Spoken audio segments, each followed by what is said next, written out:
Salut à tous, je suis Étienne Gilbert, le propriétaire de l'automobile. Donc, puisque ça fait longtemps que j'ai pas fait de vidéo, j'ai décidé de vous en faire une nouvelle à propos de mon nouvel achat. Donc, ça va être l'unboxing de la Mighty Dry Up Upholstery 2. Donc, la version métallique qui est la mise à jour de l'ancienne version, la 8400M.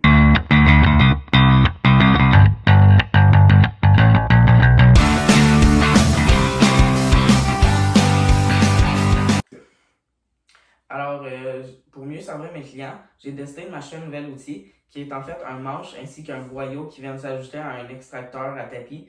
Donc, pour pouvoir nettoyer en profondeur les tapis ainsi que les sièges de votre auto. Alors, dans cette vidéo, nous allons déjà commencer par l'ouvrir pour voir ce que la boîte contient ainsi que ce qu'il faut savoir à propos de ce produit et quelles sont les différences entre ce produit et un manche ainsi qu'un boyau d'extracteur normal.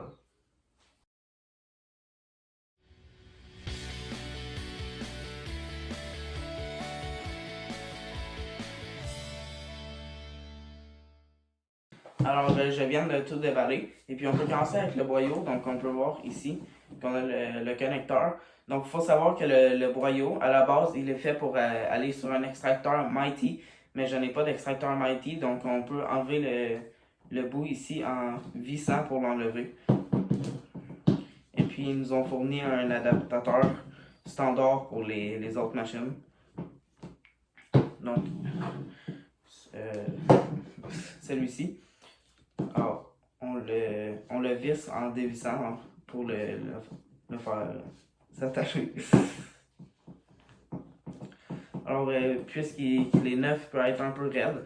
Donc aussi pour rentrer dans la machine, alors un truc c'est de le tremper dans de l'eau bouillante pour pouvoir ramollir le plastique pour pouvoir l'attacher. Aussi, une autre chose à remarquer, c'est que l'embout ici est un connecteur mâle, alors que sur mes machines, c'est des connecteurs mâles aussi.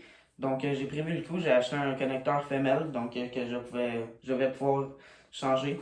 Donc, il faut savoir ça. Aussi, il y a une petite valve juste ici qui permet de fermer l'eau juste à côté de la machine, donc c'est quand même pratique. Ils nous ont aussi fourni le Heat Guard. Donc, puisqu'on utilise de l'eau bouillante, les bouts en métal peuvent devenir très chauds, donc ça permet de protéger.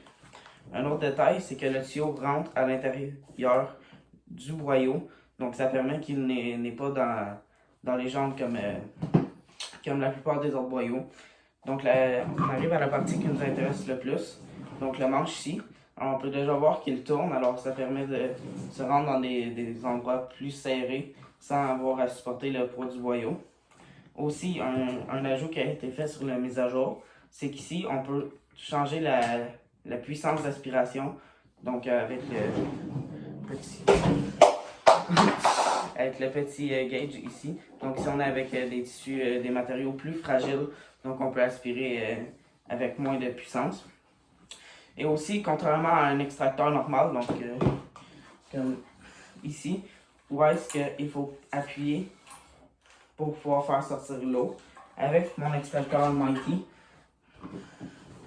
c'est seulement une petite valve ici qu'on vient ouvrir et fermer pour changer le débit d'eau. Un autre ajout d'une mise à jour, donc ils ont fixé le problème qui était, comme on peut voir, les deux vis ici. Donc, ça avait tendance à craquer et puis ça cassait, ça ne se replaçait pas. Donc là, on peut l'enlever sans risque, donc ça devrait tenir plus solidement.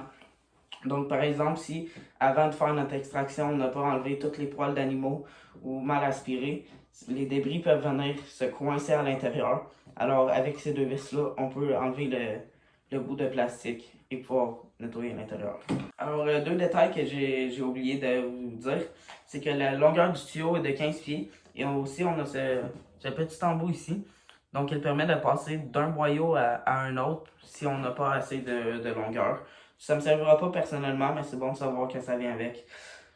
Donc, maintenant, je vais vous parler de pourquoi est-ce que j'ai choisi de prendre ce boyau ainsi que ce manche plutôt que de garder mon ancien qui est un manche classique. Alors déjà, on peut voir avec tous les petits trous ici, très proches de l'aspiration, qui font que l'eau, avec un flot continu, va juste venir caresser la surface du tissu au lieu d'envoyer une quantité un petit peu plus grosse d'eau avec un extracteur normal. Donc l'eau sort sur cet extracteur. L'eau sort ici et puis ensuite vient se faire aspirer.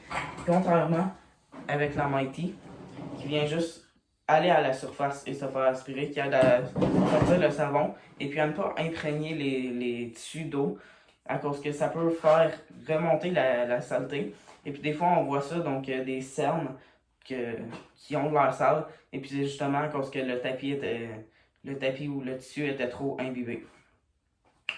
Alors aussi on a il vient avec ces deux bouts. Je vais vous montrer. Donc comme cela, on en a deux qui permettent de venir boucher les deux orifices ici. Qui, si j'y arrive, en gros vont juste faire que seulement cet orifice va aspirer, ce qui fait beaucoup plus de succion, mais qu'on ne peut plus faire des mouvements de va-et-vient avec, on peut juste en faire dans un seul sens. Une dernière chose qui a été fournie avec dans la boîte, c'est ce sac qui me semble être en néoprène, donc c'est le tissu pour les costumes sous-marins. Donc quand on veut faire de la plongée, alors c'est fait comme pour prendre de l'eau. Alors c'est quand même pas super.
Alors, en conclusion, étonnamment, au toucher, je trouve que le côté avec la Mighty est quand même plus humide que le côté avec l'aspiration classique. Sauf que c'est pas trop humide, c'est juste un bon ratio d'eau, je trouve. Je trouve aussi qu'avec la Mighty, on se sent pas collé à cause de l'aspiration qui est trop forte au tapis. On a juste une bonne aspiration. C'est beaucoup plus léger. Aussi, vu que l'embout n'est pas en métal, ça évite de se brûler avec l'eau brûlante qui passe. Donc, on n'a pas besoin de mettre de gants en l'utilisant. Alors, si vous avez aimé la vidéo, n'hésitez pas à liker et à vous abonner. Et puis, dans une prochaine vidéo, je vais peut-être vous reparler de la machine après l'avoir utilisée un petit peu plus pour vous donner un review honnête de comment je la trouve.